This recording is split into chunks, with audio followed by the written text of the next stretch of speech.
Dieu choisit des vases collectifs ou individuels pour faire en eux ce qui est destiné à un beaucoup plus grand nombre de personnes.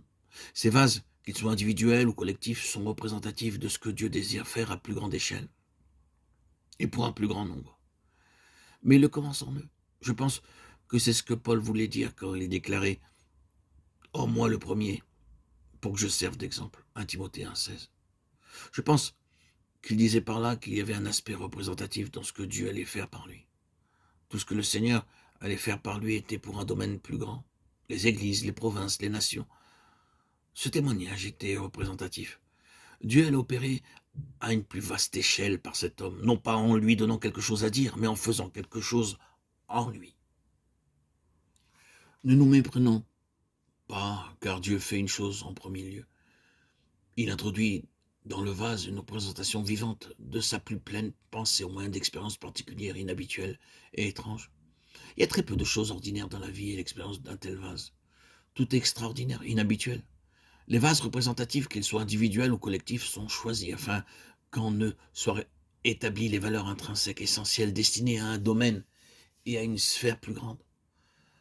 Pour quelque chose qui sera expansé pour aller bien loin au-delà de lui-même, capable d'un grand élargissement et d'une vaste expansion.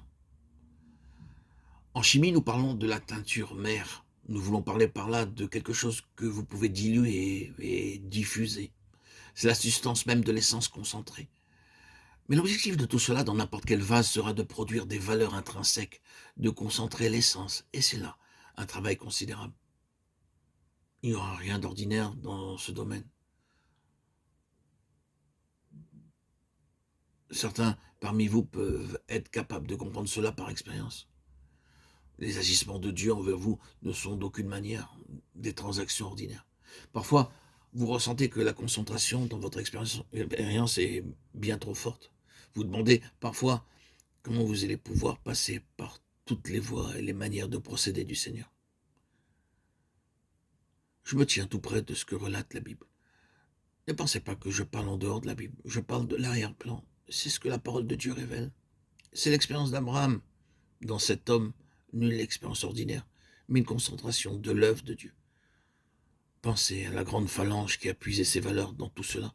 Abraham, plus d'une fois, est parvenu au point de rupture, là où il ne pouvait plus le supporter. Dieu devait alors intervenir pour le faire progresser. La valeur intrinsèque du céleste sera la chose la plus éprouvante à laquelle nous serons toujours confrontés. Dans notre nature, nous sommes ainsi absolument terrestres, terre à terre dans chacune de nos voies. Nous devons sans cesse voir des choses qui sont de la terre. Nous devons ressentir des choses qui sont de la terre. Nous devons avoir toutes les évidences de ce qui est terrestre. Mais Dieu nous sort de la terre et du terrestre d'une manière spirituelle et nous suspend en moyenne attitude pour nous parler. C'est une sorte de position plutôt inconfortable, excessivement éprouvante. Vous ne savez pas où vous êtes, vous ne pouvez pas expliquer les choses, vous ne pouvez pas poser vos pieds ici-bas, solidement, et ressentir que vous êtes sûr de quelque chose. Dieu bouleverse votre capacité à vouloir compter, calculer, interpréter, et ainsi, faisant, rend absolument nécessaire d'avoir une autre sagesse et une compréhension qui n'appartiennent pas du tout à cette terre, ou à ce monde, ou aux hommes. C'est céleste, c'est la voie céleste, c'est le ciel, c'est cela l'expérience de ces pionniers de la voie céleste. Entendez-les pleurant sur ce qui, en eux, est encore terrestre, parfois même se plaignant devant le Seigneur.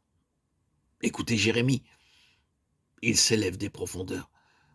Dieu recherchait ses valeurs intrinsèques et intenses.